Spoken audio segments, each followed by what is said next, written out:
Hey there, YouTubers. So in this video, going to kind of discuss some of the differences you'll see between B760 and B660, or B760M and B660M.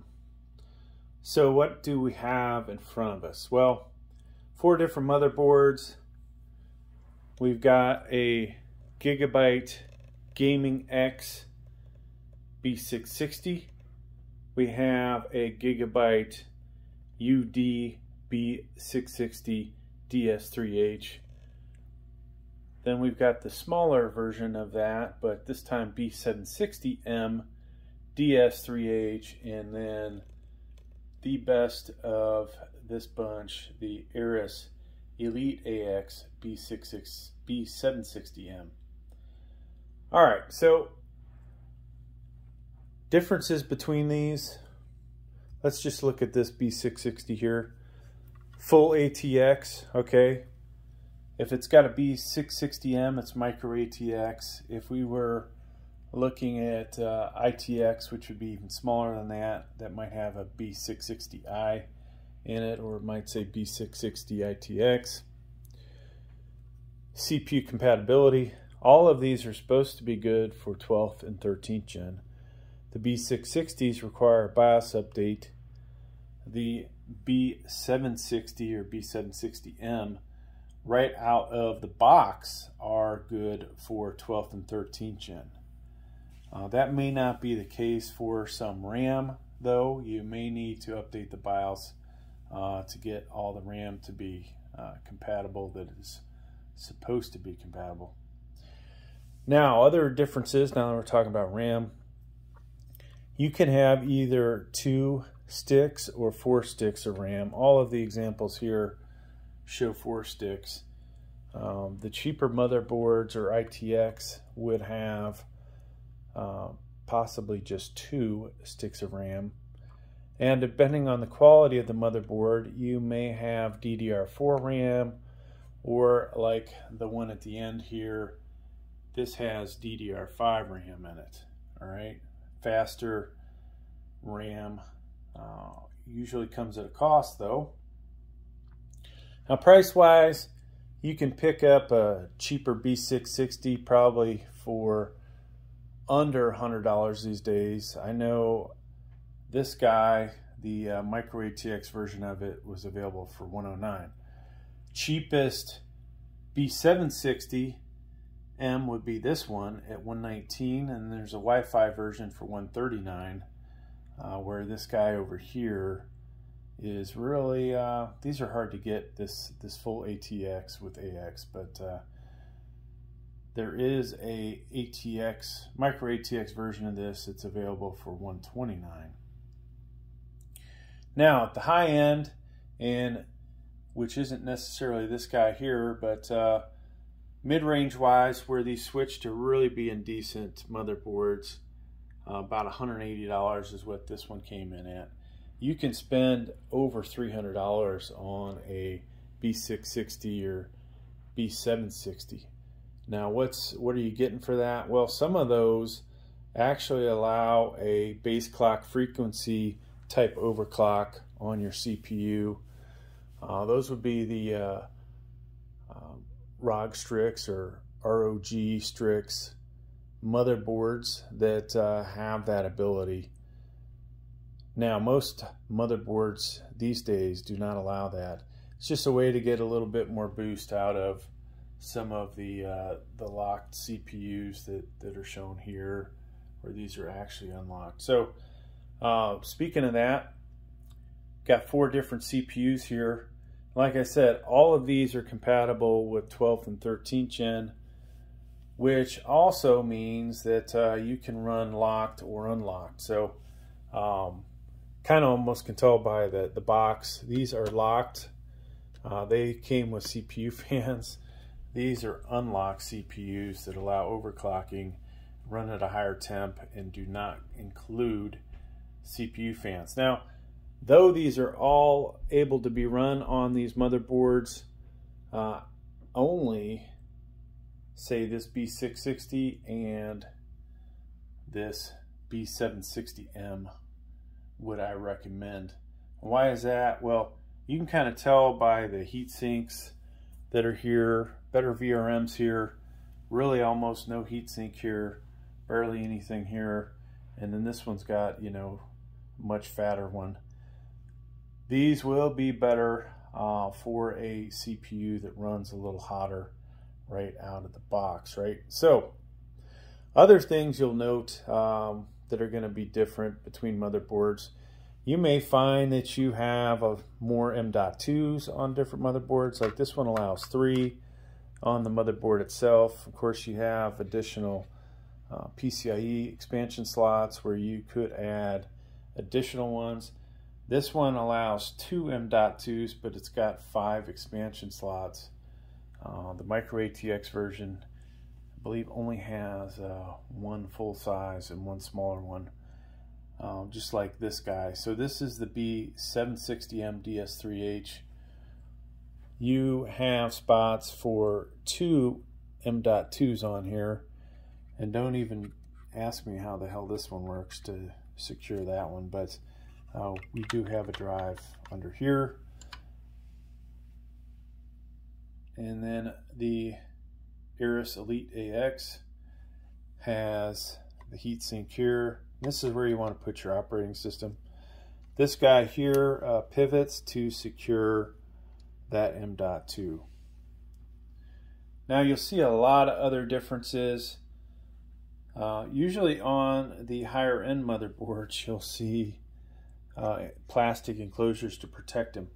Oddly enough, though that one is one of the more expensive ones here, or is the most expensive, this Gaming X B660 has those enclosures, plastic enclosure, and then this B660 DS3H also has plastic enclosures around there. Obviously, in this case, doesn't necessarily mean that that is the nicer motherboard, as this one is definitely a better model. Now you'll find all of these have CMOS batteries, right? Usually you can remove those to reset the BIOS if you're having any problems. Some motherboards have a BIOS reset switch, which the mere fact these are all Gigabyte motherboards, I believe all of them actually have that feature. I'm not sure where this one's at. Here is, yeah, it would be right here. Another nicety with certain motherboards, and it just so happens all of these have it. So this one's Aorus, which is you know, Gigabyte's higher end line, but the rest of these are all Gigabyte.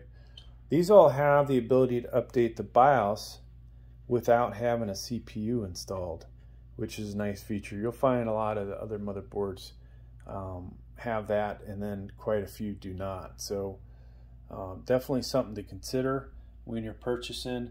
And if you're gonna start over here at B660 and you want to go straight to 13th gen, well, definitely consider one that has that BIOS update function. All right, and what does that usually mean as well? One of these USBs, can't really see which one, I think it's the bottom one, is labeled specifically for a BIOS update using a USB. All right, so all of these have LGA 1700 socket. I just happen to leave the CPU cooler on there so you can see what that looks like. One other thing you'll note, CPU power. We've got a 1x8 here, 1x8 here, 1x8 here, and then this one has a 1x8 and a 1x4, which is, you know, one of those things, folks, where you can use that.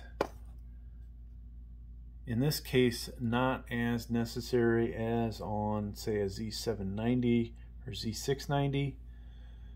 However, if you've got something like this i9-13900KF in here, and you want to get, I was going to say, pull as much power out of it as you can, then you may want to hook up an additional 1x4. Otherwise, really, the only purpose of that, in my opinion, is to spread that load, that electrical load, over additional cables. And you know, for something like one of these i3s, not really a big deal, right? But if you're drawing a lot more power, then spreading it out over may be the way to go, especially if you've got a cheap power supply and they're using cheap cables. Cables can melt. I've never seen it with a CPU power connector, but I have seen in other places where there's been too much current going through. All right, so some of these, I'm not sure if any of the examples in front of us, but the range of these, you know, PCIe 3.0s, PCIe 4.0. This one's 4.0. There's a mixture of 3.0 and 4.0 in here. This one should be 4.0. And then this may be a 5.0. I can't remember offhand. You know, it doesn't do you any good right now because none of the graphics cards out there that are available actually take advantage of that. So one day that'll be, you know, a big thing. But keep that in mind.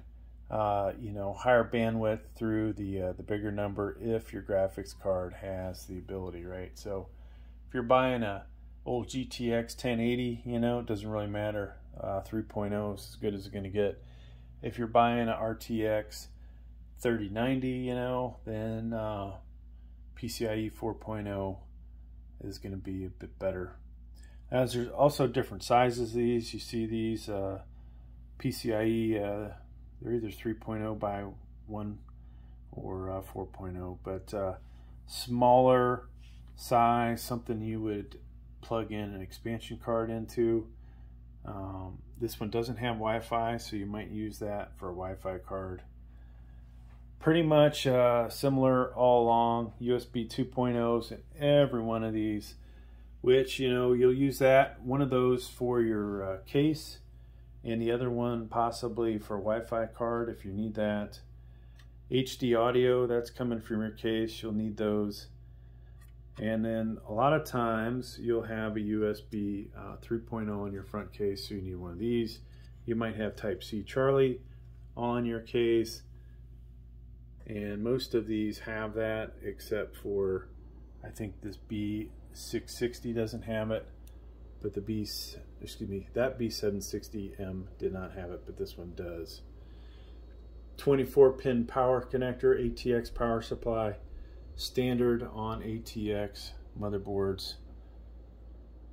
And so really, folks, there other real differences are going to be in the connectors. You might have Wi-Fi over here, USB 3.0s, 2.0s, display connectors, HDMI, VGA, display port, and then Ethernet 1.0, 2.5.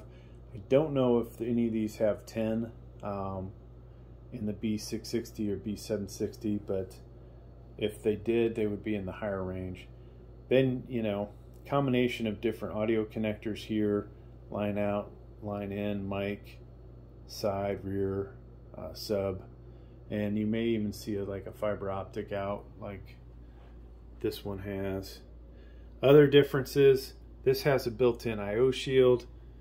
This one does not, neither does that. So usually if it has that, it's you know, could be a more expensive motherboard. Definitely one thing I like. And your motherboards, you're going to have different quantities of fan headers, anywhere from, you know, a few to 5 or 6. All depends on the size of the motherboard. A lot of times, if it's a bigger one, you might have more headers than on the smaller ones. And folks, really that's about it. Price wise, you know, both, like I said, start in the low hundreds and work their way up into the 300 range. There may be some, you know, more expensive than that, but you know, most of you probably, if you're watching this channel, aren't going to be buying those. Thanks for checking out the video. Hope you got something out of it. Please like, please subscribe. Thank you.